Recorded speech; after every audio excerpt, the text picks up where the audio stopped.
Well, good afternoon. I know I have like almost the death hour here, so I might have to revert to the drill instructor role and have people stand up, sit down, stand up, sit down. So I've got a little help by some of my former DIs over here. So listen, how about my personal congratulations to all the award recipients. These are tremendous role models, each and every single one of them. And what's really awesome to me is that they're truly the future stars of our services. So how about another huge round of applause for our awardees, because I'm telling you, I was in awe. And I really wish if you have the opportunity to read their citations, you really will be incredibly impressed with what they've accomplished. I want to start off by really thanking the Sea Service Leadership Association for all that they've done over the years for military women.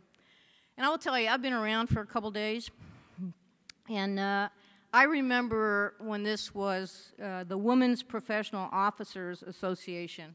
And way back when, it was only a handful of women officers, and we would bring our own brown bag lunch to the smallest office that we could find in the Pentagon to meet, almost in secret.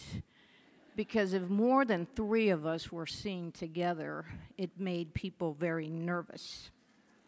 But I will tell you, to put this event on now under these conditions, it takes a tremendous amount of hard work. It requires leaders with vision, tenacity, and a no kidding, I will not take no for an answer kind of woman. So how about a big round of applause for our Sea Service Leadership Association board and all the hard work they put into this. So again, 39 years and 5 minutes, I'm going fast. Today's theme, stronger self, stronger service. I can tell you, as many of us who've worn this uniform can say that it's not always been a celebration of empowerment. When I joined the Marine Corps in 1974, for me, it was pretty much a spur-of-the-moment decision. At the time, the Marine Corps' strength was about 180,000. And less than 2,000 of them were women. It was the end of the Vietnam War. The draft had ended, and the all-volunteer service was just beginning. I met my recruiter on the 30th of April.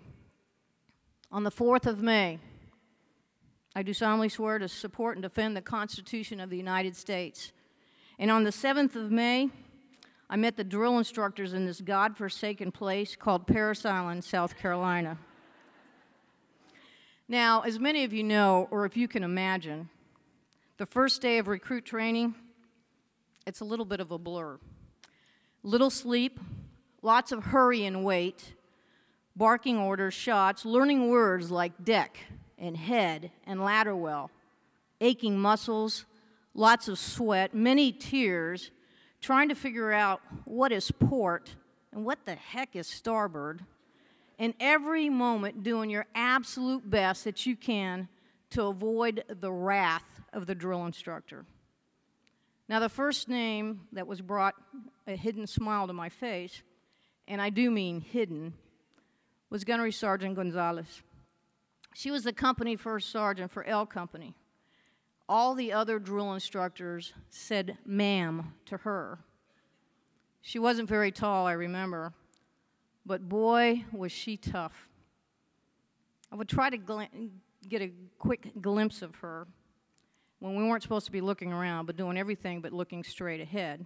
But of course, I could see. She had a slight accent, but she always spoke with tremendous authority. She was razor sharp in her uniform and her appearance. And the last thing I ever wanted to do was to disappoint her. I so wanted to be like her. In my weeks of recruit training, she barely spoke to me. But one day we were hustling around just right after graduation. We were getting our gear, and I was moving expeditiously when I heard them announce, PFC Salinas, report to the company gunny. Well, I quickly glanced into the mirror, make sure everything was in its proper place. I opened up the DI hatch, and there she sat. She was rigid, without a hair out of place, her makeup perfect. As I stood there practically trembling, She abruptly got up and came around the desk, and of course, I took a deep breath. I blinked. She stuck out her hand, and she shook me, and she said, "Congratulations, Marine. Now go out and earn your place in the Corps." And she abruptly walked out of the office, leaving me standing there. She never said anything to me about my roots. She never said anything to me about my culture, a heritage, and she sure as heck never mentioned anything about a bond and a woman. So what I learned from her that day was that I was just a Marine. She made me stronger that day, and she didn't even know it. Today, we celebrate the achievement of women in every clime and place. In the workplace, wearing the cloth of our nation, we're doctors, we're lawyers, Supreme Court justices, we're scientists, we're admirals and sergeants majors. We can fly planes and we fix ships. Women represent the people as congressmen or run boardrooms as the CEOs of Fortune 500 companies. We're clerks and truck drivers and mechanics, public affairs officers, communicators, bulk fuel specialists, postal clerks, loadmasters, nurses, corpsmen, and docs. We're officers and enlisted, soldiers, sailors, airmen, Marines, Coast Guard, active duty, reserve, and National Guard. For more than 39 years, I have seen the ranks swell with young women who hunger for a chance to prove their worth to a nation, to a family, and to a community.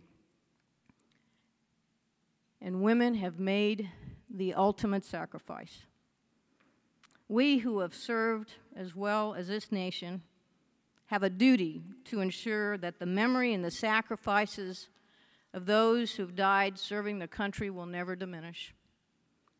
It's incumbent upon each and every one of us to pass on to the following generations that proud, patriotic women have served this nation long before they even had the right to vote. And each day we should reflect on the freedoms that we enjoy in this country and the price that we've paid. For these women, their strength is what makes our service stronger. They are, and they should be, the role models for this generation and the generations yet to be born.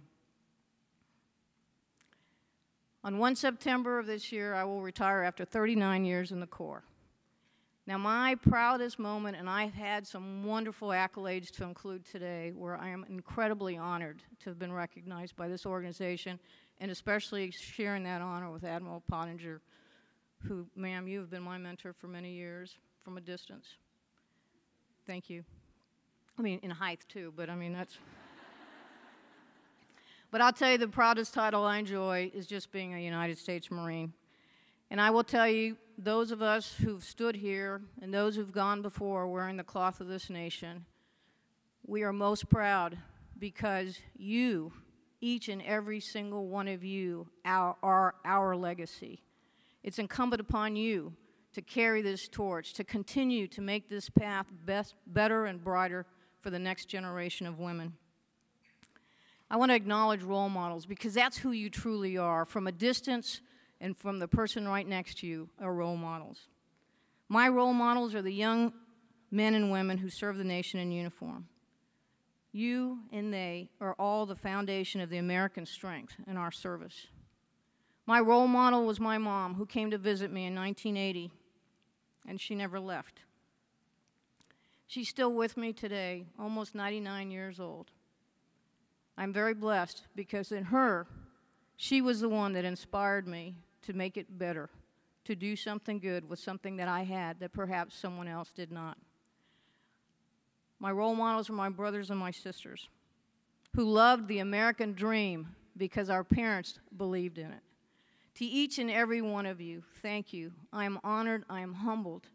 There is much that goes through someone's emotions when you're looking at the past, knowing that the future is very close to the end. But I can tell you, I leave with my shoulders tall, my head held high, knowing that I follow in the footsteps of those who've gone before. God bless each and every one of you. Semper Fidelis. Now go and make a difference.